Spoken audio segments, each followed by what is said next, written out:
different tenors. Yes. You know the inroads of the IEBC Commission. Yes. Now, this selection panel would like to know what different skills and competencies are you bringing to the table that will help you and the other commissioners in the execution of your mandate if you are selected to be a member, one of the members of the commission. Thank you, Chair, and Madam Linda. One, I bring to the table 15 years of experience in electoral management. As you have rightly put it, I have served in various capacities. One at the field at constituency level as a constituency returning officer. So I'm able to understand what happens at polling stations, the challenges that presiding officers are likely to experience, and what solutions they need, what kind of support they need to enable them execute elections. Remember, elections start and end at the polling station. And therefore, when I come on board as a commissioner, I'll be able to develop policies and provide a feedback mechanism that will help us to be on top of what is happening at the polling station. Focus normally is taken to the National Tallying Center, but the elections happen and end at the polling station. Courts have declared themselves, like in the minor KI case, that the results declared at the polling station are final. And therefore, I'll be able to put policies in place that ensure that that process is foolproof, and that we are sure that every vote matters. Any person who shows up to vote at a polling station, their vote will matter. The other thing that I bring on the table, Madam Linda, is my strong background in information and communication technologies. The Commission implements election technologies to support its core processes in elections management. I didn't get a chance to explain that I was part of the teams that developed the specifications for the biometric voter registration systems that we are currently using, and also when we are migrating to using the Kenya Integrated Electoral Management System, KIMS. I was also there in developing specifications of that shift from the BVR computers to the KIMS tablet for registration, identification of voters, and transmission of results. So I'm bringing to the table that knowledge from the design of those systems to how they're implemented. I'm a master trainer in the IEBC on how to train all the election officials, including training on the use of those ICTs. So I'll be able to develop policies that will enable that technology is implemented and achieves the purpose for which it is designed to support the electoral process. And then generally my 15 years in electoral management experience across the board in voter education, electoral operations. I've been a county elections manager now for 11 years. How to deal with election officials in the field will be very useful to this commission. I wish to mention to this panel that a commissioner at IEBC is very different from a standard board member, maybe of a state corporation. You will make policies, you will do oversight, and you will develop strategy for the commission. But when it comes to the election time, you will be in the trenches with your foot soldiers to motivate them. And I've been in those trenches, and I'll be able to support them. I was county elections manager for Nairobi County in 2022 election with over 30,000 staff. I was able to motivate them despite all those challenges, and we were able to deliver those elections, 106 elections to be exact. So I'm able to, even from a distance, to support a strong team to make sure they deliver. So I'll be able to develop policies to make sure that every person in the commission is able to support our foot soldiers who basically deliver the election, not for the commission, but also for the country. Thank you. Thank you so much. Thank you. Thank you. You've answered my question, and I wish you all the best. Thank you, Madam. Chairman. Thank you. I turn you over to Madam Caro to briefly ask you some questions. Thank you, Chairman, and welcome once more, Mr. Nguma. You have taken us through your involvement and expertise on the issues of technology, and you have helped particularly the Commission deliver a free, fair and credible elections using the technology. Yes. From where you sit and being an insider and having been, participated in the development of this technology, what still do you think is the problem or the challenges that IEBC still experiences in using technology? And how do you, if you become successful to be a member of the IEBC, would you help the Commission to navigate those challenges? Thank you, Chair and Madam Caroline. The technologies that the Commission deploys for elections have served the Commission and the country well, both at, and we look across the electoral cycle, both at the registration of voters, preparation of the register of voters, and then allowing those registered voters to inspect and verify their biometrics on that system, to their identification on election day, and finally, for the most important part, the transmission of those results.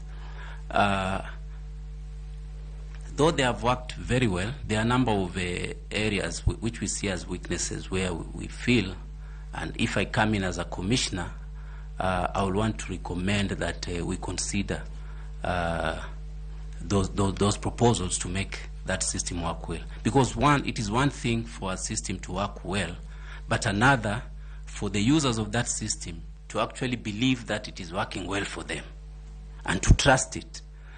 So I will want to put policies on the ground that will bring believability and trust in that system.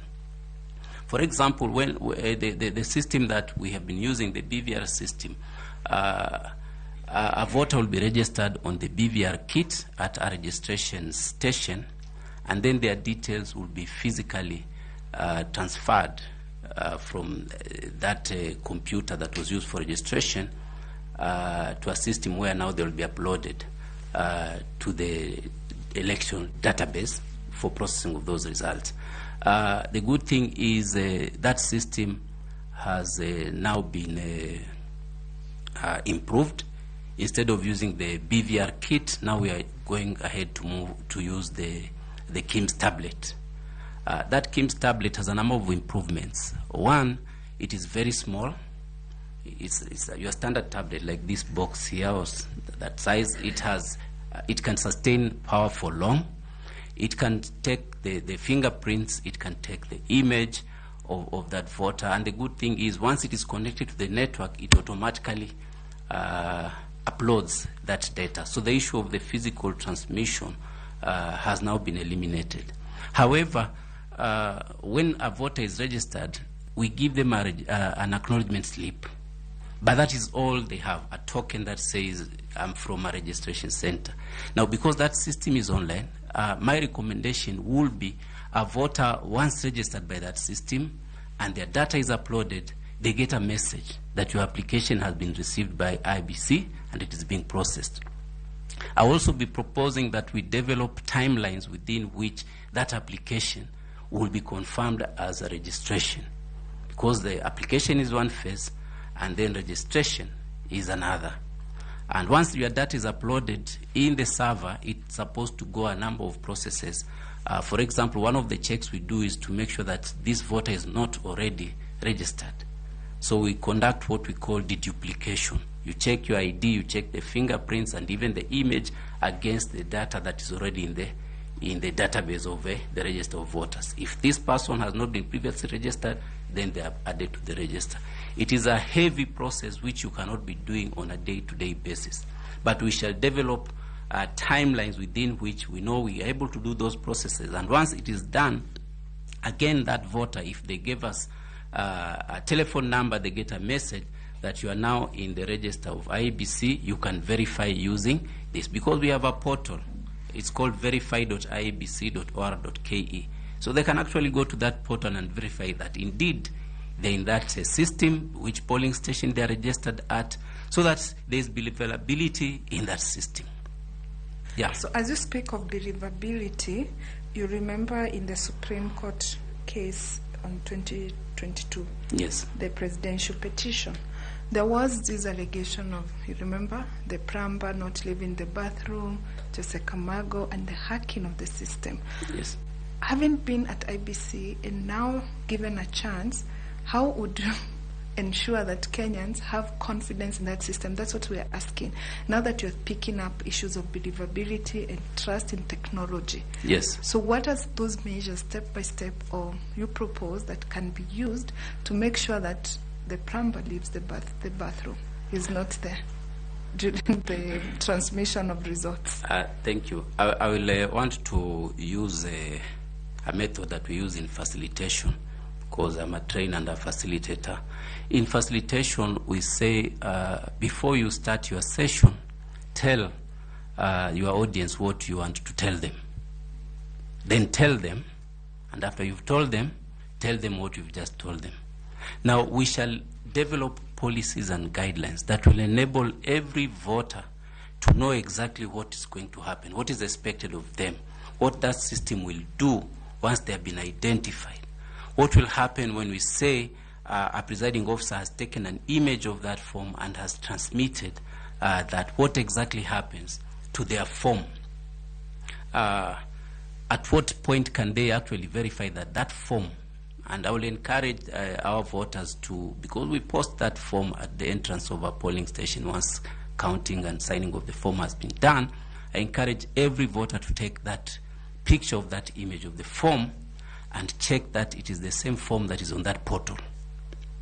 And then the other processes now are a little bit more technical. They can better be done by agents of candidates and political parties, because now they happen at the polling tallying centers. But the voter must know what their result form looked like, and they're able to verify for themselves that that same form whose image they took at the polling station is the same one that is at the results portal. Because there was that talk that that form was intercepted, changed, and then put on the portal.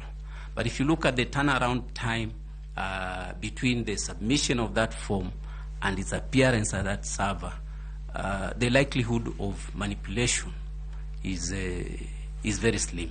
But you see, people must know exactly what happens, even in terms of timelines, so that they believe that that form has not been changed. And if it is changed, they'll be able to compare it with the image that they have on their phone. Okay, thank you very much, and I wish you the best. Thank you, Madam Chair. Thank you. I want to turn you to Ambassador Kokimuli to ask you some questions. Thank you, Chair. Mr. Nguma, Yes, karibu. madam. Asante sana.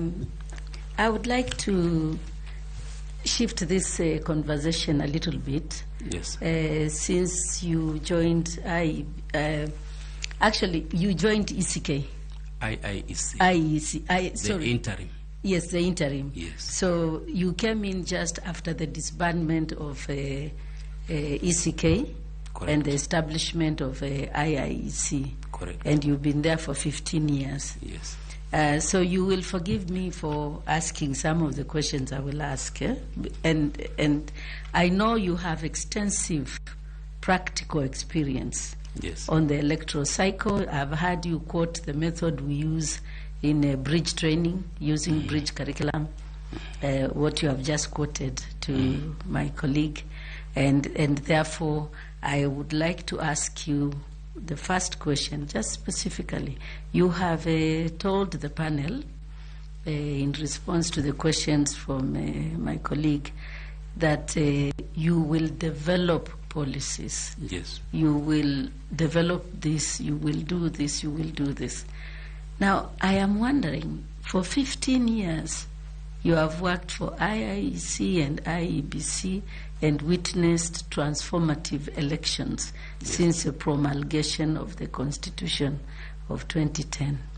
What has stopped you from recommending the same policies and from addressing the challenges that you want to address when you become a commissioner?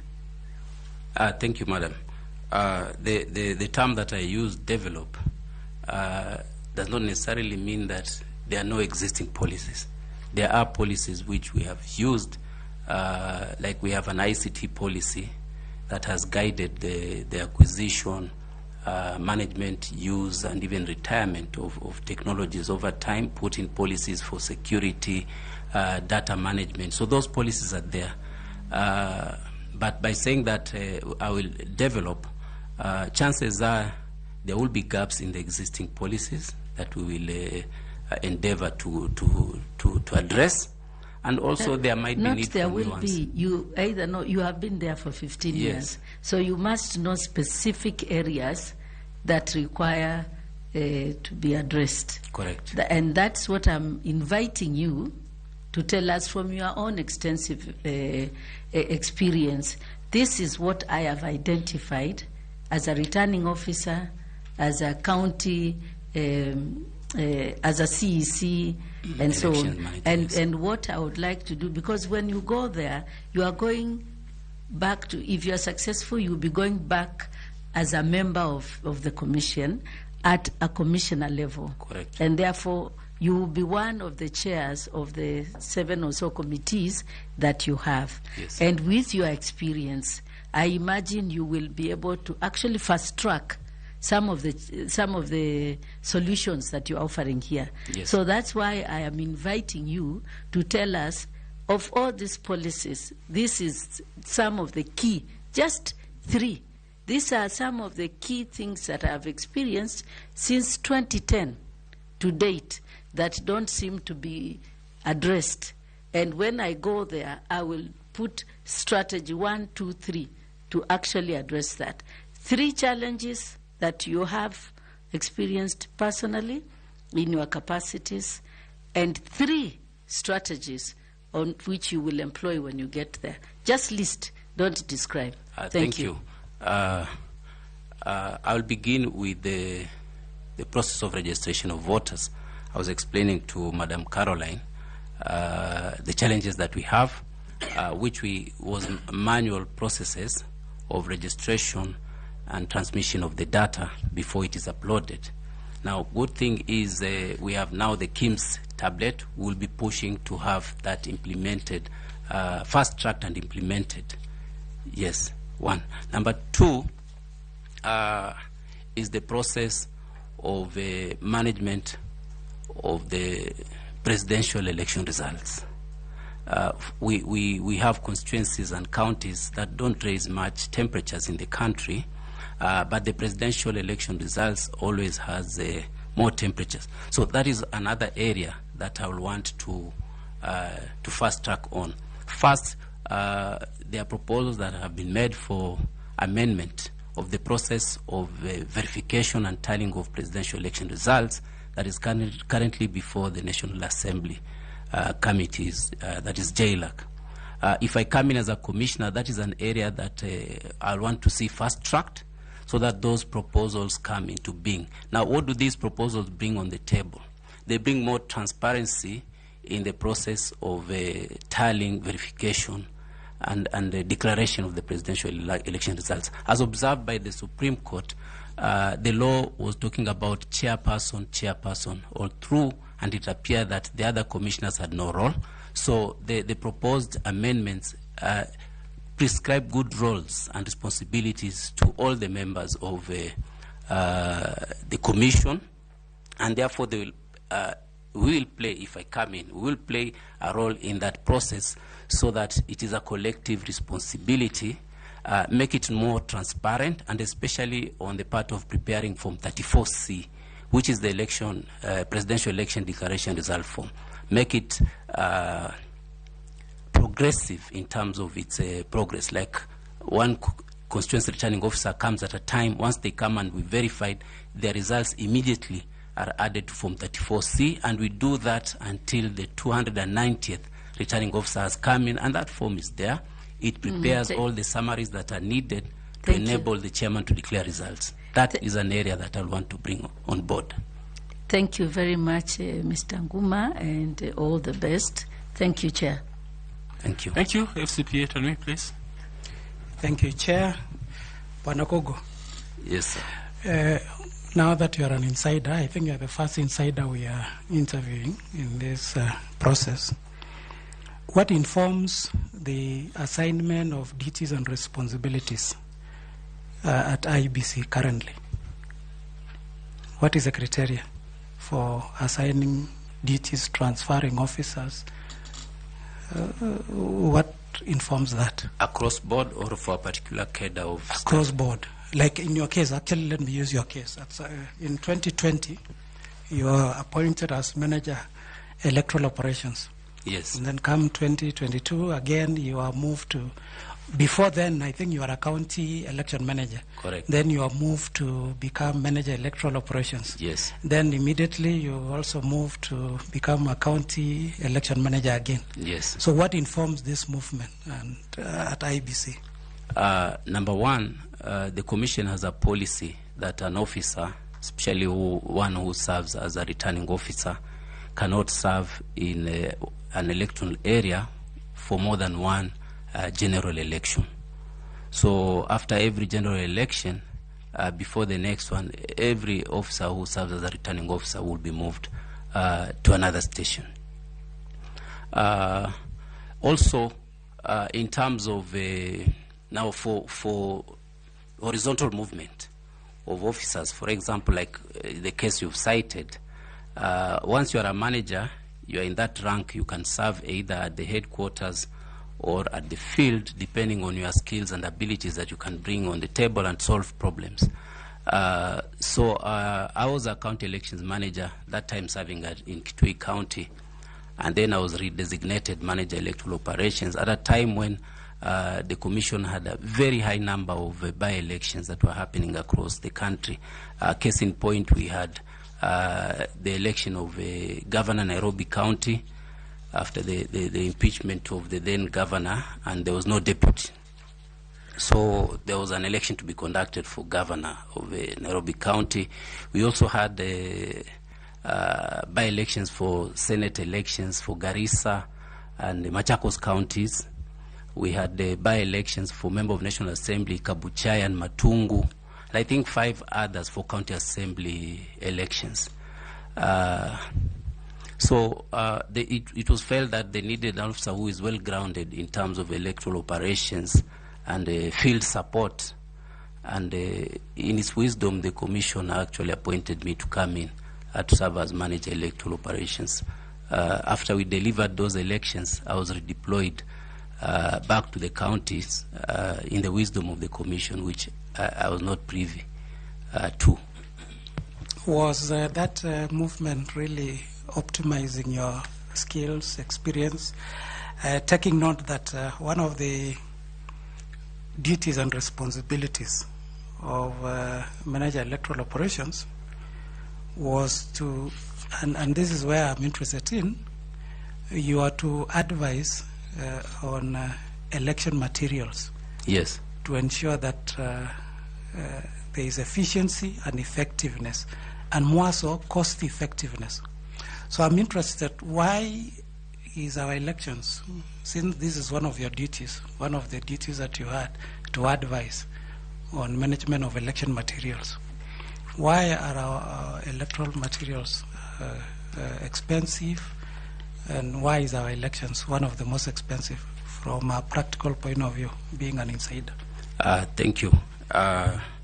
You are right about the issue of advising on election materials. In fact, during my short tenure, we reviewed the specifications of election materials which were actually used in the procurement of materials for the 2022 general elections.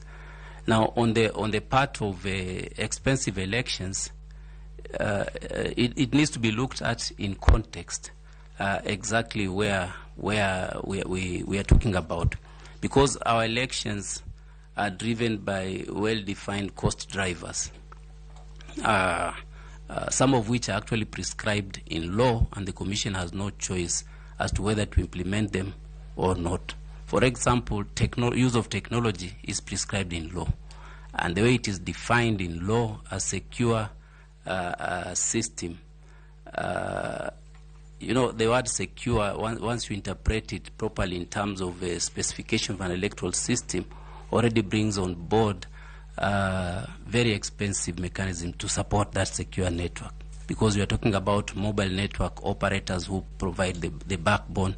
You are talking about firewalls that will ensure that data is encrypted end to end. You are talking about a high-level process of managing even the users who will access the system, both the administrators and the end users. But are these kind of infrastructure that you'll be putting in at every election? Because if you are to buy servers, you are talking of those equipment that are to be used. And, aren't those one-off acquisition or procurement? So that not every other, yes, we can agree at the point of installing them, acquiring them, then there is that high cost. But subsequently, we would expect the cost to reduce because now you'll simply be improving on those controls. Oh, thank you. In fact, a number of our election materials are reusable. We use them from one election to another, and unless we have breakages or losses. For example, ballot boxes are reused in multiple elections.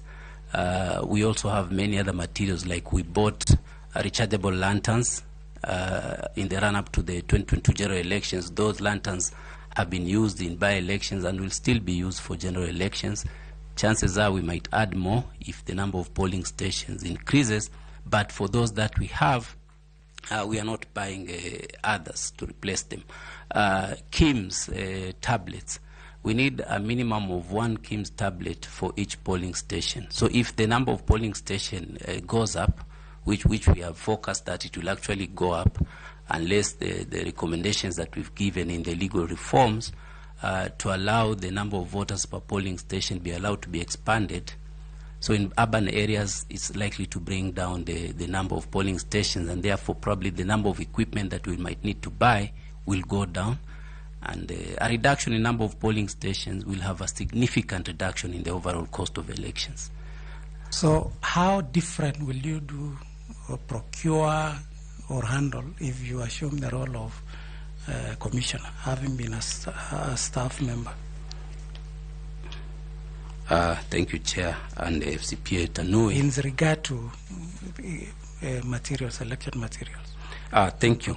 The procurement process is well guided in the laws, like the Public Procurement and Asset Disposal Act.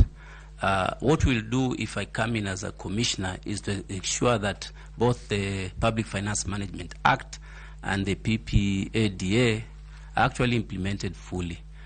For one, before the beginning of every financial year, the accounting officer of the commission is supposed to prepare estimates for that year.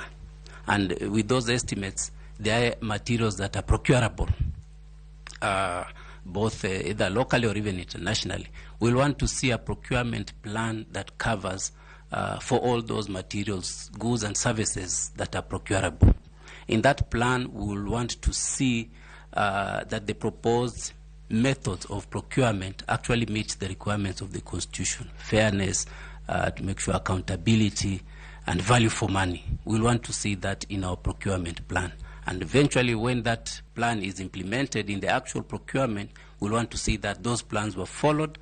And if there are any issues that speak anything that was against the provisions of the law and the internal policies, then we will deal with them. We will not wait until too late. The other issue that I will want to bring on board, in summary, yes, those materials that we can buy and keep and they don't go bad, we buy them early and keep them. So that issue of us asking for 20 billion because we want to buy virtually everything at one time will not arise. We'll be looking for 1 billion to buy some materials. So it will not raise those antennas that are normally raised when a big amount of money is put on the table for procurement of a large quantity of materials. Thank you and wish you well. Thank you, sir.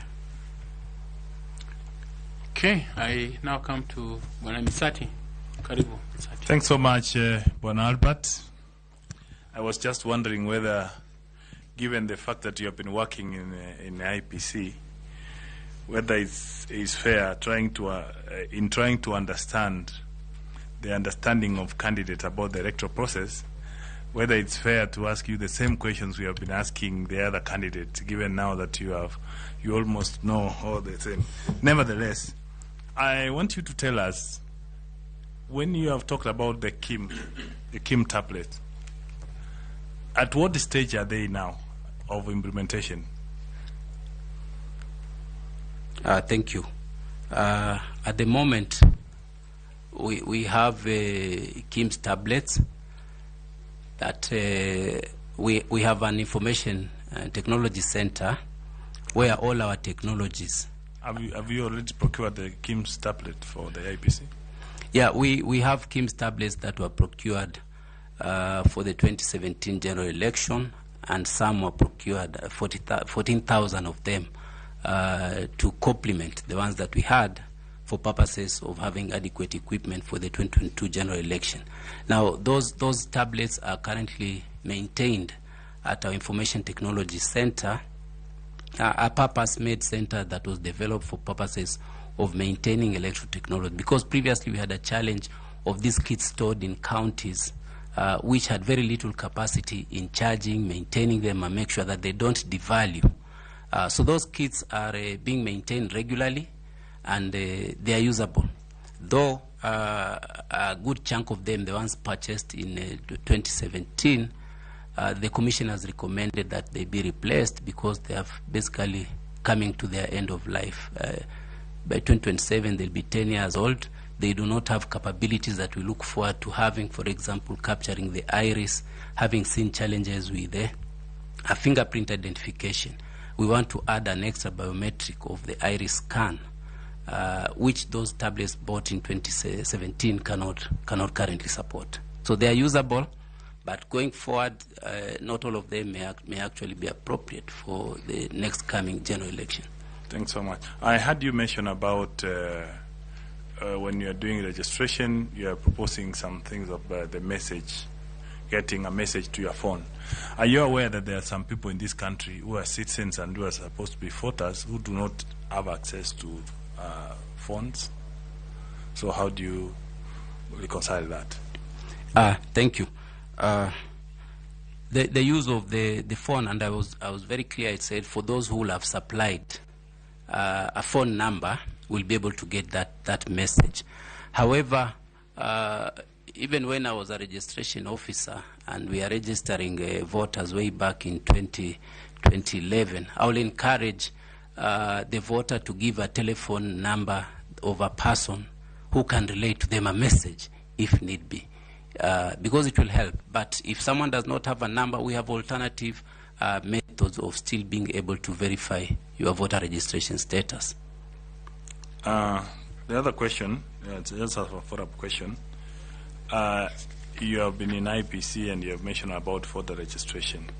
Will you enlighten the Kenyans who are watching, given that our constitution says that voter registration should be continuous, from the insider perspective, why are we not doing voter registration? Thank you, Chair. There are a number of factors that are hindering the current registration of voters, and those are some of the proposals that I'll be putting on the table to reform. For example, when an officer is designated as a registration officer, they are gazetted by the Commission to serve as a registration officer in the station where they are at the moment. So they are gazetted, they serve as registration officer for that area. If they move from that area, they're supposed to be gazetted as the registration officer in the new station. Now, the person who gazettes is the chairperson of the commission. So although the notice of election of the 2022 general election had actually indicated the date by which registration of voters, that is continuous registration of voters, should have resumed, there was nobody to gazette those registration officers at that time because the previous commission had completed their terms, and nobody will gazette that. The other challenge, which is something that will also bring on the table, is a maintenance of. Does the gazettement have a shelf life? Yes, you are gazetted for a specific registration area. Like if I'm in Magarini constituency, I'll be gazetted as registration officer Magarini constituency. So if I move to Kilifi North, I'm supposed to be gazetted as registration officer Kilifi North. It was meant to protect arbitrary appearance of persons to be registration officers, and nobody will take ownership of the activities that they did. But now you see there's a downside if we find ourselves in a situation like the current one we are in. I want to draw parallels, for example, with the military policemen. Once they take the oath of, I don't know whether it's allegiance or office, on their passing out day, they are gazetted as soldiers or policemen, and they don't need to be gazetted as a policeman in Kamukunji constituency and the others. So I will be proposing that once a person had been appointed in a position that gives them a chance to be a registration officer and they are gazetted, that gazettement stands for life, and administratively we will acknowledge the station at which they are at the moment. Instead of legislating that, it can be an administrative process, so that it will be easy to implement. Thanks so much. Now, that means as IPC staff currently you are not doing anything. So what do you do from a day-to-day basis for you to earn a salary currently? Chair, it's not that we are not doing anything. I'm not saying you are not doing anything. Please enlighten us. What is it that you are doing? Given that now you are not doing that voter registration, and of course you have clarified that those who were gazetted at that time, have they all of them moved to other stations, or the gazettement expired? So what exactly do you do on a day-to-day basis as a coordinator of Nairobi? Thank you, Chair. For the record, those officers were last gazetted as registration officer in the period prior to the general election, because immediately after that, registration was closed, and therefore that was it. They are yet to be gazetted. Now, what do we do in between elections? Our elections run around what is called the electoral cycle. Now, the electoral cycle has major phases. We have the pre-election phase, the election phase, and the post-election phase. Now, each of those phases has well-defined activities. When we conduct voter registration, it is one of the pre-election activities.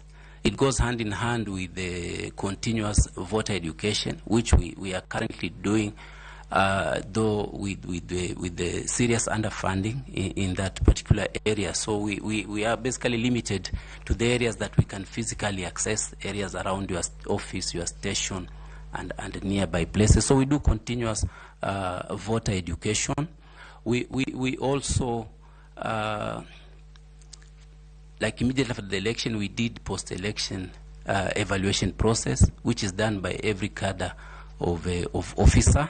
We also handle post-election petition cases, that's enough. If any. That's enough. Thank you. So Thank basically, Secretariat implements policy of the commission. So you are currently implementing the policy that was done by the previous commissioners?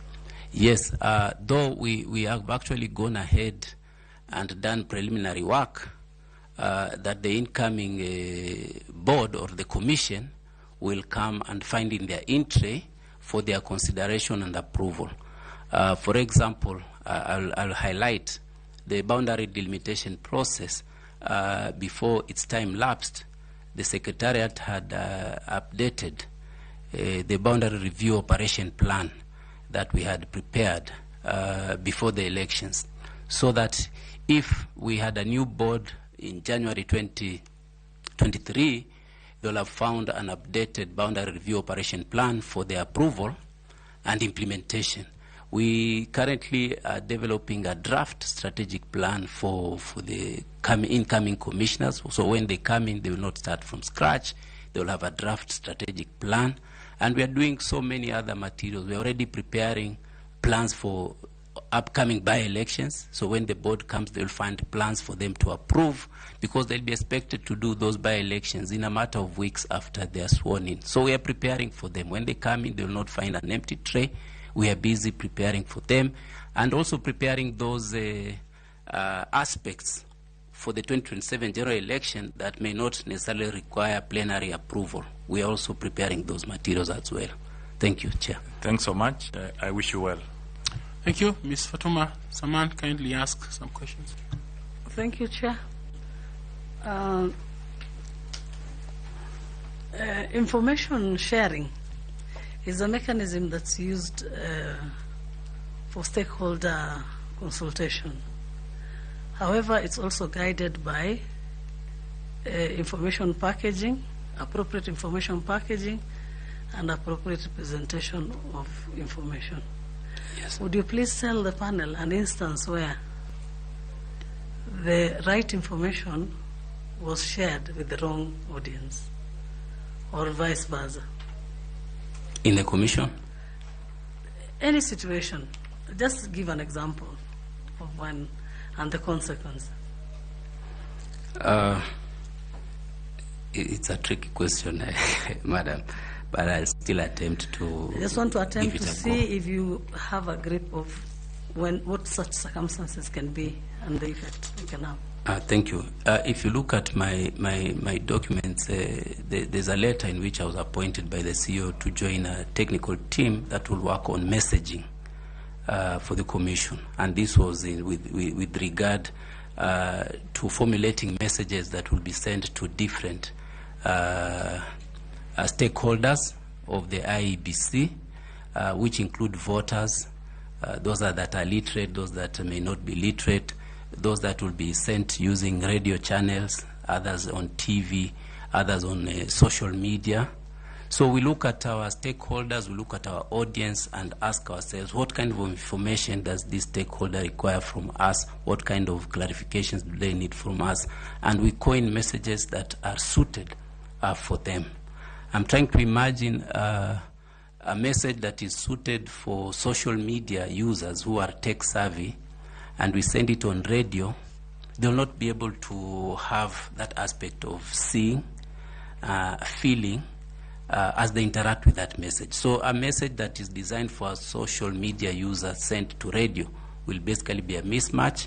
It will not convey the required information, but it might create confusion and actually disorient the intended target audience. So yes, the right information packaged wrongly will not achieve its intended purpose. The wrong message packaged properly and nicely, again, will not achieve the intended purpose.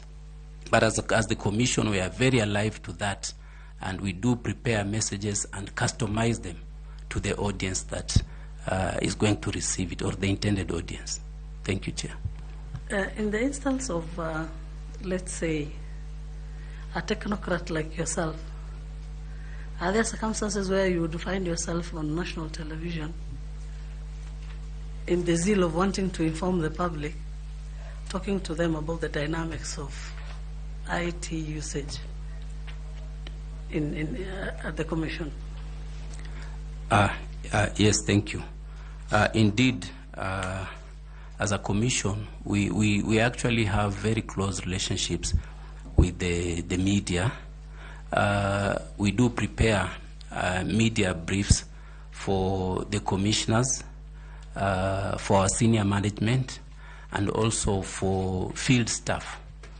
For field staff, it's mostly on FM content, but also some, especially those who serve in urban areas with access to TV stations, we also give them content that is appropriate. I have appeared on TV myself on several occasions to clarify matters of electoral operations that are thematic depending on the theme at that particular time. If we are doing voter registration, then I'll be speaking to voter registration, its attendant technologies, expectations of our audience. If they are voters, where will they find the voting stations? If it's registration, where will they find the registration centers? What do they need to prepare themselves with? Like, you need to have your ID, you need to have clearly in your mind which polling station you will want to vote at. So I've been there on TV. Also, in the run-up to the 2022 general election, I was actually on TV when the Commission was simulating the voting process. And I was taking the chairman as a dummy voter through the process so that Kenyans will see exactly what kind of motions they will go through when they arrive at the polling station. And I was the narrator in that particular session.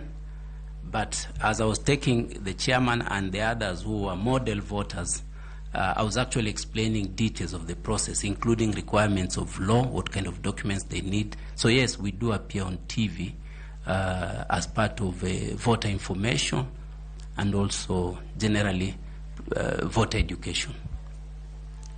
Okay, is there a control over what you share and what you don't share? How do you draw the boundaries? Thank you. That is a very important question. Now, for all cadre of staff, we normally have general scripts that will govern the areas that they are to speak about.